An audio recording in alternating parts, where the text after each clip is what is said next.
Social programs provide an important safety net for families that are scraping by, but millions of people in Latin America make their livings in the informal sector. Our social security systems are very dysfunctional in the sense that even though in the written law they provide reasonable security for people, there's a very large fraction of the population that is actually not being covered by those provisions. For this third episode of our special collaborative podcast series with the International Economic Association, we go to Colombia, where Marcela Eslava's research is prompting Latin American governments to rethink social policy. I think what we need to start discussing is how we can redesign labor protection and social security protection such that it covers people not based on whether they're formal or informally employed, but based on the risks that they're facing. Health should come in when you get sick, not when you get sick and you are formally employed. Other episodes in the series feature Turkish economist Ipek Ilkkaracan on the power of investing in the care economy, and Kenya's Rose Ngugi, who is empowering local governments by providing data. IMF Podcast contributor Rhoda Metcalf spoke with all three of these innovators. This episode features Marcela Eslava, who is professor of economics at the University de los Andes and president of the Latin American and Caribbean Economic Association. Can you start off by telling us what drives your research? What are the basic questions you're asking?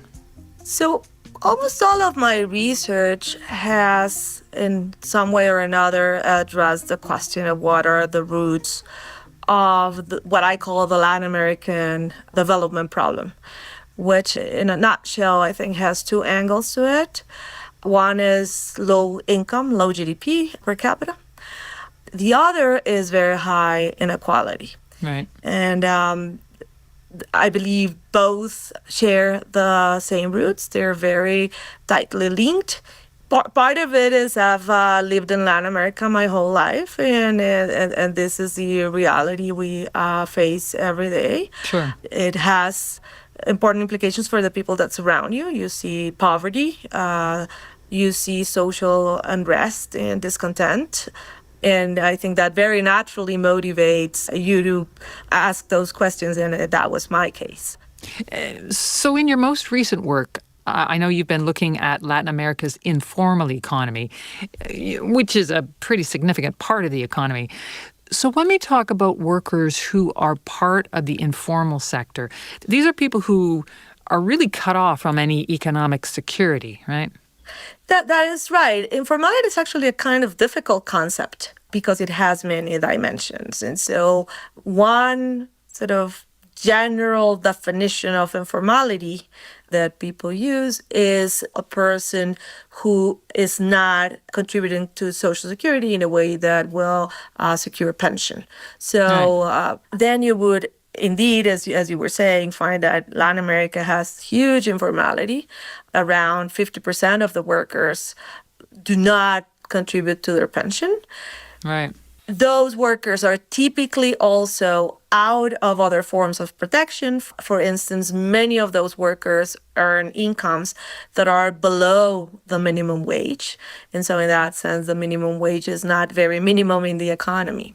And they also frequently are not contributing to health in the countries where their health is tied to their contributions, etc. So that's a very worrisome phenomenon in Latin America, closely linked to poverty as well. People in poverty are typically working informally. They're what you could call the survival entrepreneurs. Right. So you're looking at people who are earning very little wage, and as they get older, if they get sick, anything happens to them, there's no money coming in. There's nothing to back them up. Exactly.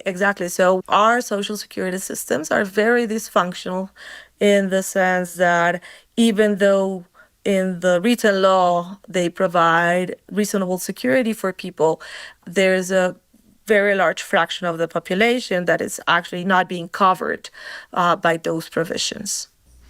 And you point out that one of the issues is the minimum wage. So how does the minimum wage fit into that? It's in general the question of whether the sign that we give to labor protection slash social protection is feasible with the environment, the productive environment that we have. So what you're saying is that the minimum wages are perhaps not realistic relative to the economy.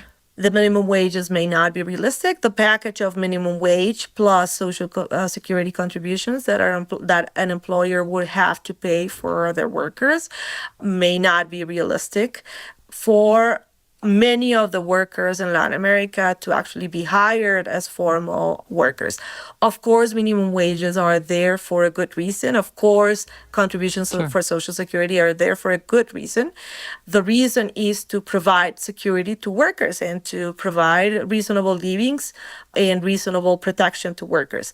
The problem is that when you design those protections in a way that is not feasible for the institutions, organizations, or people who would have to afford them, then you end up with even less protection than what you wanted. So because you leave a lot of people out because exactly. it's just unaffordable. So let me give you one example that may be useful for understanding.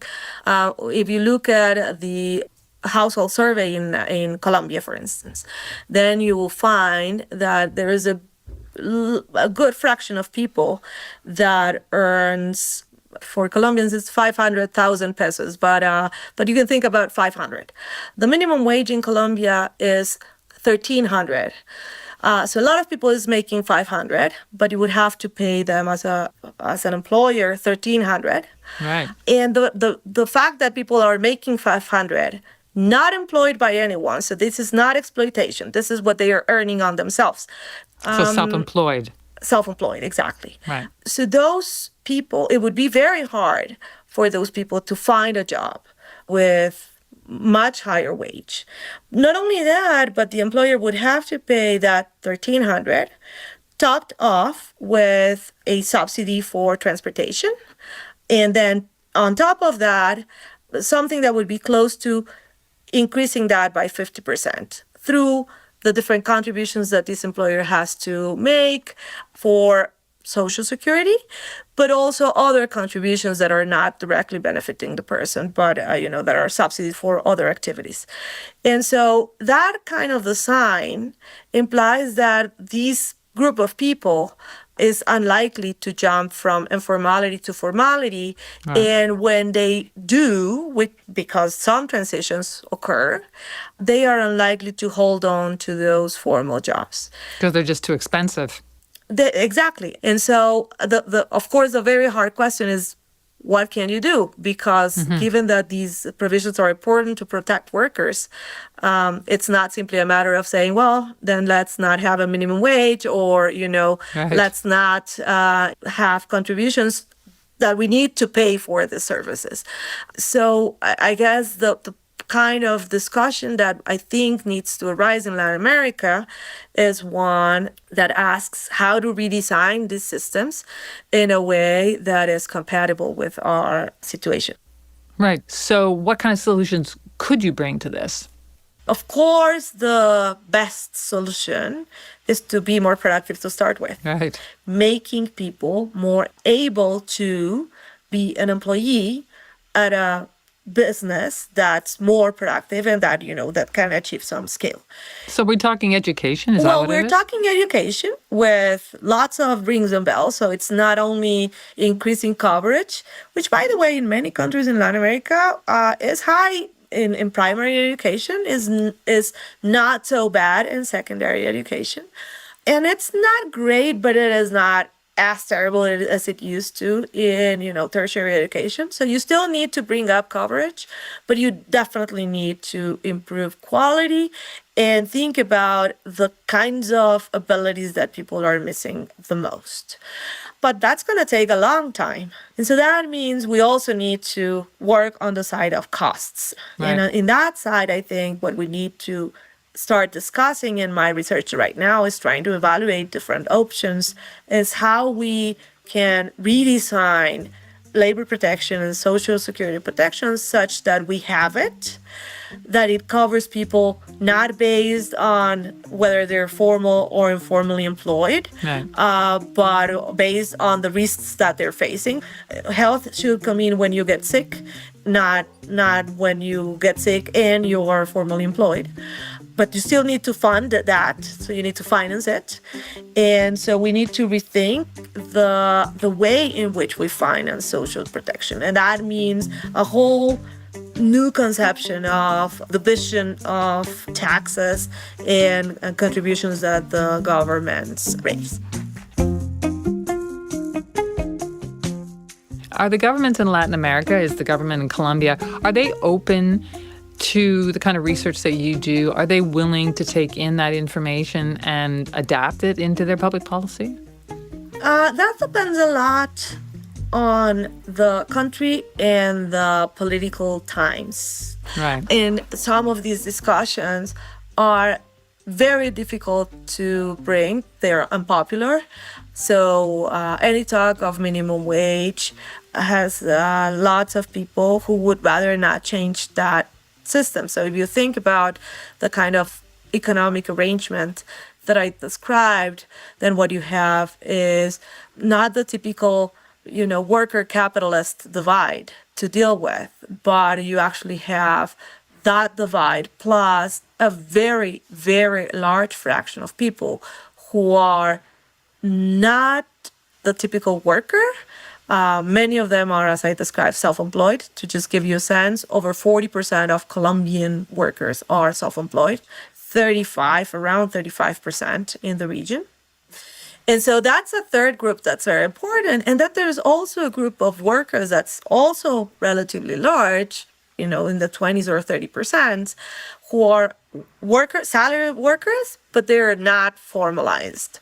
Those workers are not benefited by the minimum wage. But you also have this very large mass of workers who are formalized, who benefit from the current arrangement.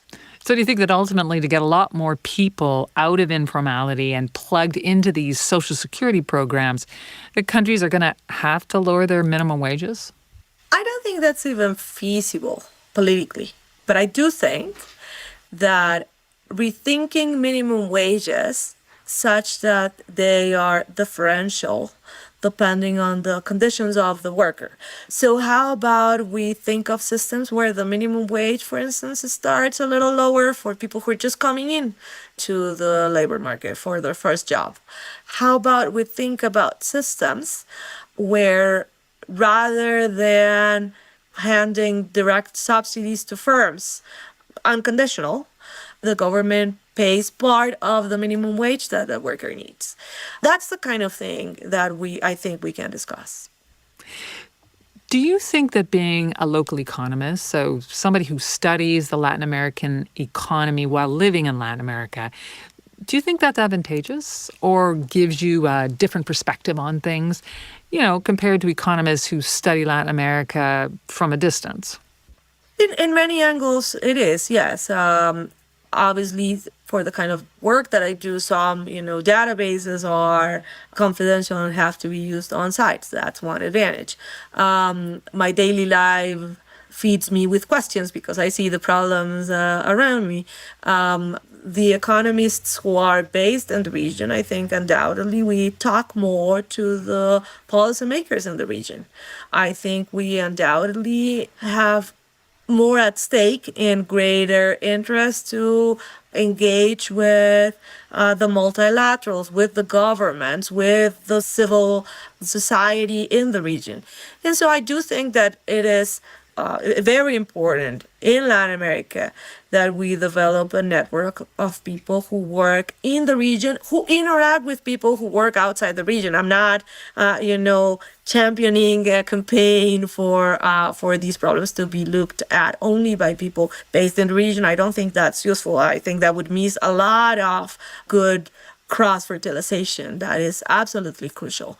But on the other hand, I also believe that it is very important for the region to build a strong network of people who look at the problems from the region with technical capabilities. And that has been one of the angles that I have wanted to give my career. Do you think that the research capacity in Latin America is evolving, is expanding? In particular in economics, it has expanded very substantially over the past few decades.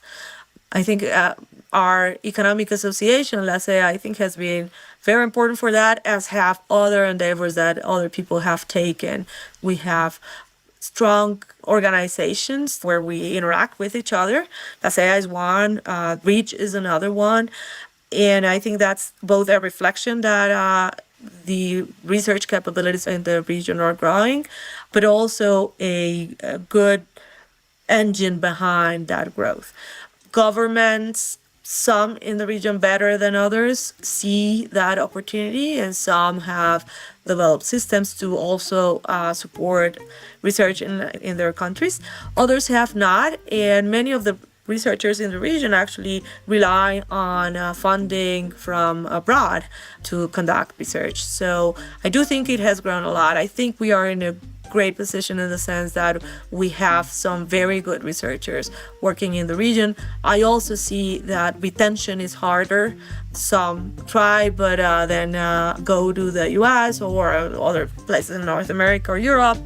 And so I do believe that because it's so important, that's an angle in which, the profession and governments should invest more.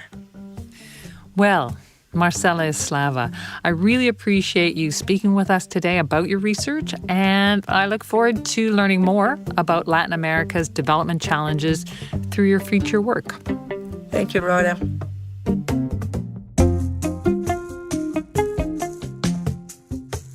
Marcela Eslava was speaking with Rhoda Metcalf as part of our special collaborative podcast series with the International Economic Association.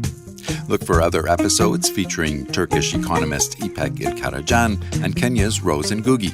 Go to imf.org/podcasts or wherever you get your podcasts. You can also follow us on X. Our handle is @IMF_podcast. I'm Bruce Edwards. And I'm Rhoda Metcalf. Thanks for listening.